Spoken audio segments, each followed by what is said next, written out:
Good morning all my dear friends. আজকে আমরা আরেকটি নতুন তাজা সবজি রেসিপি নিয়ে চলে এসেছি বন্ধুরা। আজকে আমরা তৈরি করব আলু, বেগুন, টমেটো এবং মটরশুঁটি সবগুলো একসাথে মিক্সচারের সবজি বন্ধুরা। এর জন্য আমরা প্রথমে আলুটা ভালোভাবে ছিলে নিচ্ছি। আলুটা ভালোভাবে ছিলে নেবেন এবং জল দিয়ে ভালোভাবে পরিষ্কার করে নেবেন, যাতে আলুর গায়ে কোনো মাটি না লেগে থাকে। মাটি লেগে থাকলে খাবারের সময় কিচকিচ করবে বন্ধুরা। আমরা আলুটা ভালোভাবে কেটে নিয়েছি। এখন আমরা মটরশুঁটিগুলো ছাড়িয়ে নেব। দানাগুলো একটা একটা করে ছাড়িয়ে নেবেন ভালোভাবে। মটরশুঁটির ভিতরে যাতে পোকা না থাকে সেদিকে লক্ষ্য করবেন। অনেক মটরশুঁটির ভিতরে কিন্তু পোকা থাকে। দেখুন বন্ধুরা, আমাদের মটরশুঁটি কমপ্লিট হয়ে গেছে ছাড়ানো। এখন আমরা দেখুন মটরশুঁটি দানাগুলো কি সুন্দর চকচক করছে। এখন আমরা বেগুনটা ভালোভাবে কুচি কুচি করে কেটে নেব। আপনারাও এভাবে কাটবেন। ভিডিওটি প্রথম থেকে শেষ পর্যন্ত দেখবেন এবং ভালো লাগলে অবশ্যই বন্ধুদের সাথে শেয়ার করবেন।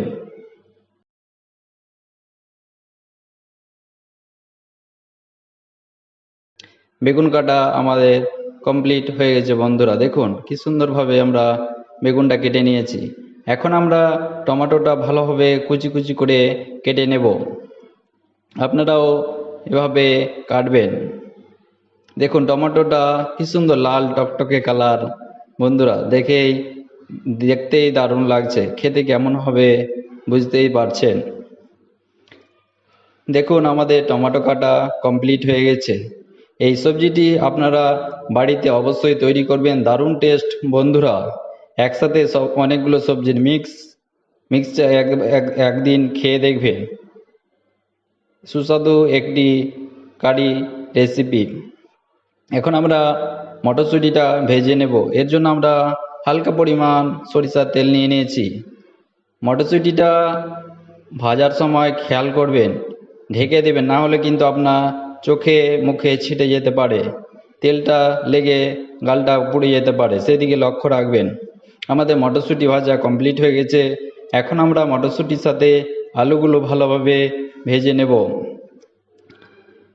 এর সাথে আমরা এখন পরিমাণ মতো লবণ মিক্স করে দিলাম, আলুটা যাতে ইজিলি সেদ্ধ হয়ে যায়। এবং আমরা এর সাথে হালকা পরিমাণে লঙ্কার গুঁড়ো মিক্স করে দিলাম। এখন আমরা এগুলো ভালোভাবে নাড়াচাড়া করে নেব।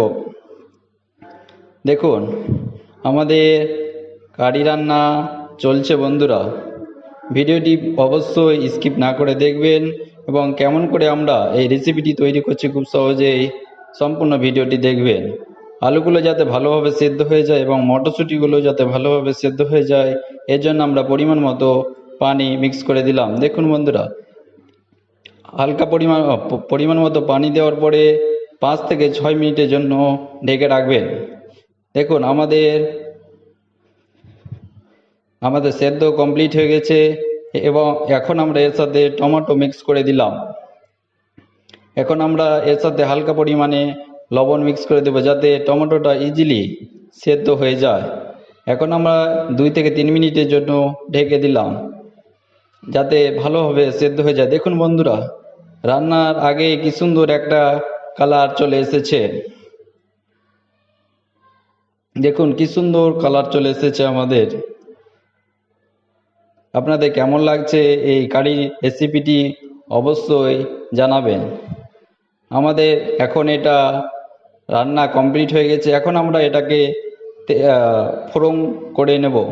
এর জন্য আমরা পরিমাণ মতো তেল নিয়ে নিলাম। এখন আমরা পেঁয়াজ লঙ্কাটা ভালোভাবে ভেজে নেব। দেখুন বন্ধুরা, আমরা আগেই পেঁয়াজ এবং লঙ্কাটা কুচি কুচি করে কেটে নিয়েছি। এখন আমরা ফ্রাই করে নেব। যতক্ষণ না ব্রাউন কালার হবে না ততক্ষণ না সবজিটা কিন্তু তেলে দেবেন না। এই রেসিপিটি আপনি আপনার বন্ধুদের সাথেও খেতে পারেন এবং আপনার ফ্যামিলির সাথেও খেতে পারেন। দারুণ একটি সুস্বাদু রেসিপি বন্ধুরা। এখন আমরা এর সাথে পরিমাণ মতো